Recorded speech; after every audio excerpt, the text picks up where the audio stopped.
மெல்ல மறையும் உலகின் மிகப்பெரிய பெருங்கடல், உருவாகும் சூப்பர் கண்டம் அமேசியா. அதிர்ந்த ஆய்வாளர்கள். உலகின் மிகப்பெரிய பெருங்கடலாக இருக்கும் பசிபிக் பெருங்கடல் பூமியின் மேற்பரப்பில் உள்ள மிகப்பெரிய இயற்கை அமைப்பாக கருதப்படுகிறது. ஆனால் இந்த பிரம்மாண்டமான பெருங்கடல் மெல்ல மெல்ல சுருங்கி வருவதை ஆய்வாளர்கள் கண்டுபிடித்துள்ளனர். இதற்கு என்ன காரணம்? இதே நிலை தொடர்ந்தால் என்ன நடக்கும் என்பது குறித்து நாம் பார்க்கலாம்.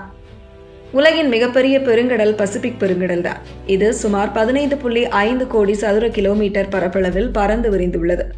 இது உலகின் அனைத்து கண்டங்கள் மற்றும் தீவுகளின் மொத்த நிலப்பரப்பை காட்டிலும் பெரியதாகும்.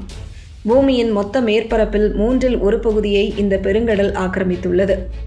உலகின் அனைத்து கடல்களிலும் உள்ள நீரில் பாதிக்கும் அதிகமான நீர் பசிபிக் பெருங்கடலில் தான் உள்ளது. அட்லாண்டிக் பெருங்கடலில் உள்ள நீரை காட்டிலும் பசிபிக்கில் கிட்டத்தட்ட 2 மடங்கு நீர் அதிகமாக இருக்கிறது. சுமார் 20 முதல் 25 கோடி ஆண்டுகளுக்கு முன்பு பூமியில் இருந்த ஒரே பெரிய கண்டமான பாங்கியா உடைந்தபோது அதனை சுற்றி இருந்த பாந்தலாசா என்ற பழமையான பெருங்கடலும் பிரிந்தது.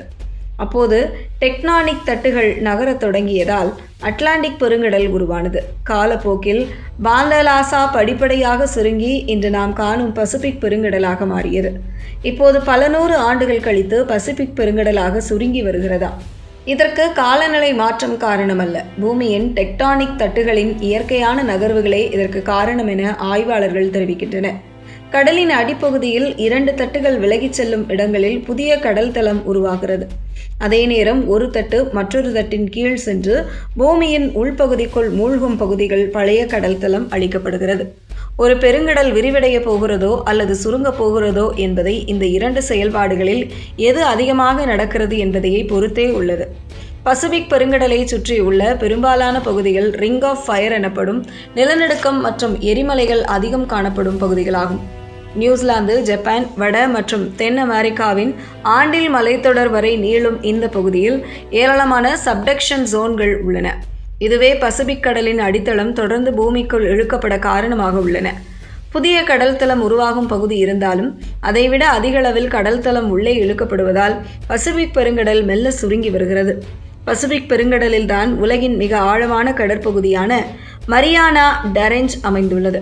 சுமார் 11,000 மீட்டர், அதாவது 36,000 அடி ஆழம் கொண்ட இந்த பகுதி எவரெஸ்ட் சிகரத்தை தலைகீழாக வைத்தாலும் அதைவிட ஆழமாக இருக்கும். இந்த மரியானா டரெஞ்ச் என்பது ஒரு சப்டக்ஷன் சோன் ஆகும். அதாவது பசிபிக் பெருங்கடலின் அடித்தளம் பூமிக்குள் மூழ்கும் செயல்பாடு நடைபெறும் முக்கிய இடங்களில் இதுவும் ஒன்றாகும்.